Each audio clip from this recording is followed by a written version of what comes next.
आज यमन ने भी सीधी सीधी सहूनी हुकूमत को धमकी दे डाली है और कहा है कि हम सहूनी रियासत का वजूद इस इलाके में नहीं बढ़ने देंगे। अगर सहूनी रियासत ने बहीरे अहमर के अंदर मुदाखलत की तो हम इसका मुंहतोड़ जवाब देने के लिए तैयार हैं। दोस्तों, आप अपनी स्क्रीन पर एक खबर देखिए जो अल-सहर न्यूज ने जारी की है।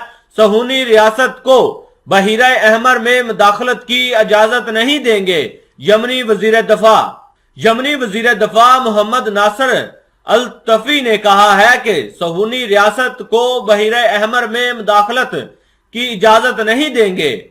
मीडिया रिपोर्ट के मुताबिक यमनी वजीर दफा ने कहा कि अगयार की नजरें बहीरे अहमर पर लगी हुई हैं और इनमें सहूनी रियासत सरे फरिश्त है। हम सहूनी दुश्मन को बता रहे हैं कि इसकी मुदाखलत ज्यादा लंबे अरसे तक नहीं चलेगी और हमारा आजादी का इरादा इनकी मुखालफत को बर्दाश्त नहीं करेगा। इन्होंने कहा कि यमन इस बात को मुनासिब तरीके और वक्त पर सहूनी दुश्मन को समझाएगा।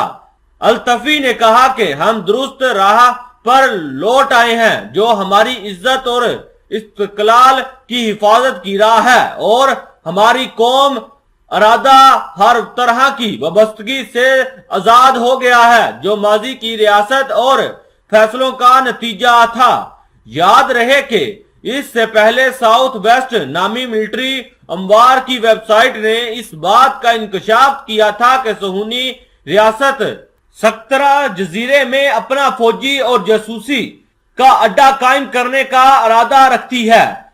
फौज और स्ट्रैटेजिक अमवार की इस वेबसाइट ने अरबी और फ्रांसीसी जराए का हवाला देते हुए लिखा कि हालिया मुत्तहदा अरब अमारात और सहूनी रियासत के अफसरान ने इस जजीरे के बाद मकामात का जासूसी अड्डे के मुमकिना क़याम के हवाले से जायजा लिया है। इनका मजीद कहना था कि अगर सहूनी अफवाज के यहाँ पर अड्डे कायम हुए तो ये पूरे मिडल ईस्ट के लिए सबसे बड़ा खतरा पैदा करेंगे।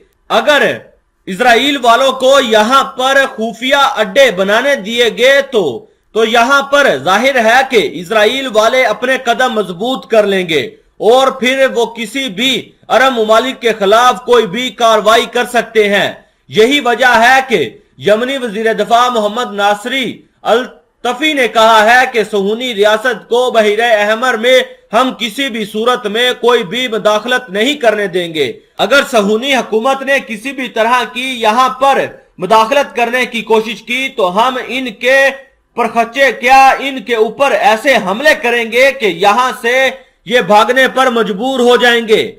और अगर किसी भी अरब मुमालिक ने यहाँ पर इजराइल वालों के कदम जमाने में मदद की तो उस मुमालिक के खिलाफ भी यमन वाले उठकर सामने आएंगे और उनके ऊपर लगातार हमले और मिसाइलों की बारिश की बौछार कर देंगे।